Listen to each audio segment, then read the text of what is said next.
Ajaran Syekh Siti Jenar tentang Al-Fatihah.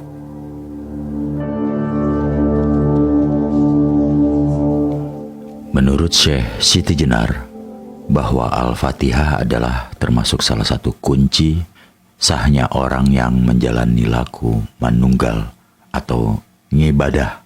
Maka seseorang wajib mengetahui makna mistik surat Al-Fatihah. Karena menurut Syekh Siti Jenar, lafal Al-Fatihah disebut lafal yang paling tua dari seluruh sabda sukma. Inilah tafsir mistik Al-Fatihah Syekh Siti Jenar. Bis, kedudukannya ubun-ubun. Milah, kedudukannya rasa. Ar-Rahman Ar-Rahim, kedudukannya penglihatan atau lahir batin. Alhamdu, kedudukannya hidupmu atau manusia. Lillahi, kedudukannya cahaya. Rabbil Alamin, kedudukannya nyawa dan napas. Ar-Rahman Ar-Rahim, kedudukannya leher dan jakun. Maliki, kedudukannya dada. Yu'midin, kedudukannya jantung atau hati. Yaka, kedudukannya hidung. Na'budu, kedudukannya perut. Wa iya nasta'in, kedudukannya dua bahu. Ihdinas, kedudukannya sentil atau pita suara. Syirata, kedudukannya lidah. Mustaqim, kedudukannya tulang punggung atau ula-ula. Syiratalazina, kedudukannya dua ketiak. An'amta, kedudukannya budi manusia. Alaihim, kedudukannya tiangnya atau pancering hati. Goiril, kedudukannya bungkusnya nurani. Makdubi, kedudukannya rempelah atau ampedu.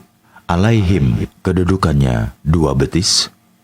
Walabdolin, kedudukannya mulut dan perut atau paneda. Amin, kedudukannya penerima. Tafsir mistik Syekh Siti Jenar tetap mengacu kepada manunggaling kawula Gusti, sehingga baik badan wadah manusia sampai kedalaman rohaninya dilambangkan sebagai tempat masing-masing dari lafal surat Al-Fatihah.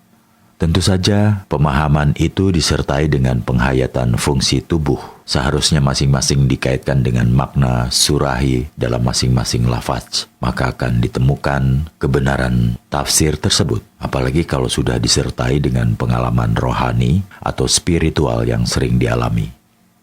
Konteks pemahaman yang diajukan Syekh Siti Jenar adalah bahwa Al-Quran merupakan kalam yang berarti pembicaraan. Jadi, sifatnya adalah hidup dan aktif. Maka taksir mistik Syekh Siti Jenar bukan semata harfiah. Namun di samping tafsir kalimat, Syekh Siti Jenar juga menghadirkan tafsir mistik yang bercorak menggali makna di balik simbol yang ada. Dalam hal ini, huruf, kalimat, dan makna historis.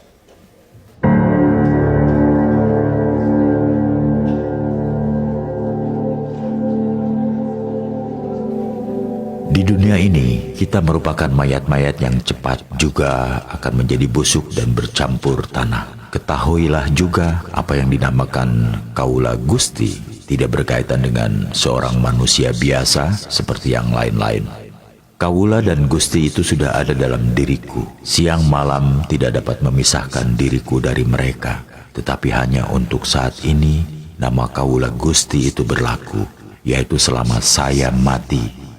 Nanti, kalau saya sudah hidup lagi, Gusti dan kaula lenyap. Yang tinggal hanya hidupku sendiri, ketentraman langgeng dalam ada sendiri. Bila kau belum menyadari kebenaran kata-kataku, maka dengan tepat dapat dikatakan bahwa kau masih terbenam dalam masa kematian. Di sini memang terdapat banyak hiburan aneka warna. Lebih banyak lagi hal-hal yang menimbulkan hawa nafsu. Tetapi kau tidak melihat bahwa itu hanya akibat panca indera. Itu hanya impian yang sama sekali tidak mengandung kebenaran dan sebentar lagi akan cepat lenyap. Gilalah orang-orang yang terikat padanya. Saya tidak merasa tertarik, tak sudi tersesat dalam kerajaan kematian. Satu-satunya yang kuusahakan ialah kembali kepada kehidupan. Syekh Siti Jenar menyatakan secara tegas bahwa dirinya sebagai Tuhan, ia memiliki hidup dan ada dalam dirinya sendiri, serta menjadi pangeran bagi seluruh isi dunia, sehingga didapatkan konsistensi antara keyakinan hati, pengalaman keagamaan, dan sikap perilaku zohirnya. Juga ditekankan satu hal yang selalu tampil dalam setiap ajaran Syekh Siti Jenar, yaitu pendapat bahwa manusia selama masih berada di dunia ini sebetulnya mati. Baru sesudah ia dibebaskan dari dunia ini akan dialami kehidupan sejati. Kehidupan ini sebenarnya kematian. Ketika manusia dilahirkan, badan hanya sesosok mayat karena ditakdirkan untuk sirna.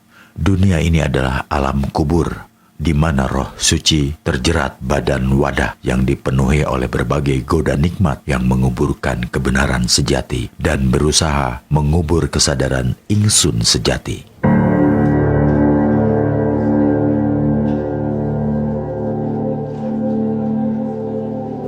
Syekh Siti Jenar berpendapat dan menganggap dirinya bersifat Muhammad, yaitu sifat Rasul yang sejati, sifat Muhammad yang kudus.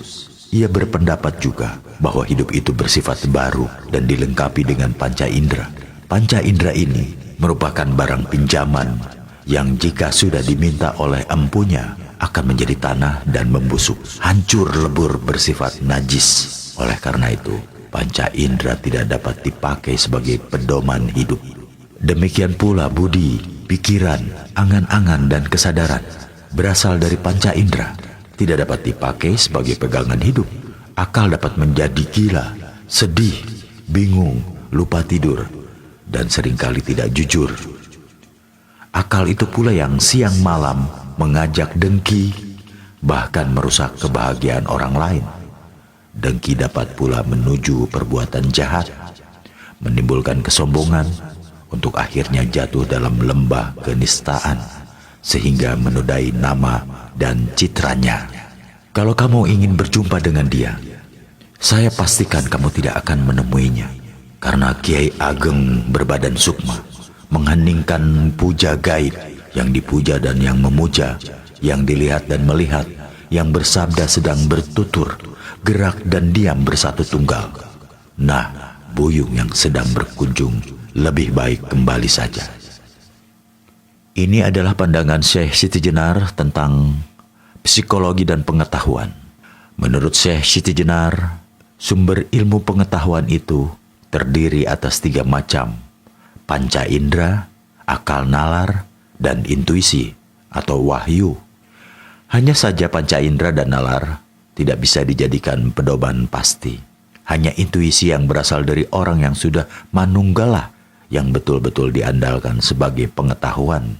Oleh karenanya, konsistensi dengan pendapat tersebut, Syekh Siti Jenar menegaskan bahwa baginya Muhammad bukan semata sosok utusan fisik yang hanya memberikan ajaran isian secara gelondongan dan setelah wafat tidak memiliki fungsi apa-apa kecuali hanya untuk diimani. Justru Syekh Siti Jenar menjadikan pribadi Rasulullah Muhammad sebagai roh yang bersifat aktif. Dalam memahami konsep syafaat, Syekh Siti Jenar berpandangan bahwa syafaat tidak bisa dinanti dan diharap kehadirannya kelak di kemudian hari. Justru syafaat Muhammad hanya terjadi bagi orang yang menjadikan dirinya Muhammad, memuhammadkan diri dengan keseluruhan sifat dan asmanya.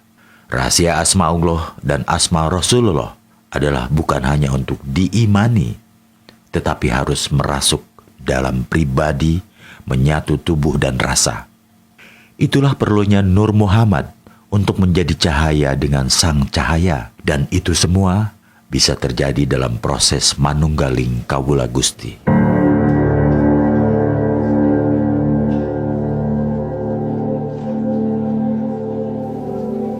Bukan kehendak, angan-angan, bukan ingatan, pikir, atau niat. Hawa nafsu pun bukan, bukan juga kekosongan atau kehampaan. Penampilanku bagai mayat baru. Andai menjadi Gusti, jasadku dapat busuk bercampur debu. Napasku terhembus ke segala penjuru dunia, tanah, api, air. Kembali sebagai asalnya, yaitu kembali menjadi baru. Syekh Siti Jenar belum mau menuruti perintah sultan. Hal itu disebabkan karena bumi, langit, dan sebagainya adalah kepunyaan seluruh manusia. Manusialah yang memberikan nama. Buktinya, sebelum saya lahir tidak ada. Syekh Siti Jenar menghubungkan antara alam yang diciptakan Allah dengan konteks kebebasan dan kemerdekaan manusia. Kebebasan alam mencerminkan kebebasan manusia. Segala sesuatu harus berlangsung dan mengalami hal yang natural atau alami, tanpa rekayasa, tanpa pemaksaan irodat dan kodrat.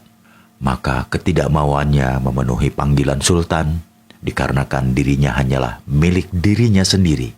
Jadi seluruh manusia masing-masing memiliki hak mengelola alam. Alam bukan milik negara atau raja, namun milik manusia bersama. Maka setiap orang harus memiliki dan diberi hak kepemilikan atas alam. Ada yang harus dimiliki secara private dan ada juga yang harus dimiliki secara kolektif. Dari ujangan Syekh Siti Jenar tersebut juga diketahui bahwa hakikat seluruh alam semesta adalah tajaliyat Tuhan atau penampakan wajah Tuhan. Adapun mengenai alam yang kemudian memiliki nama, bukanlah nama yang sesungguhnya. Karena segala sesuatu yang ada di muka bumi ini, manusialah yang memberi nama, termasuk nama Tuhan pun, dalam pandangan Syekh Siti Jenar, diberikan oleh manusia. Dan nama-nama itu seluruhnya akan kembali kepada sang pemilik nama yang sesungguhnya.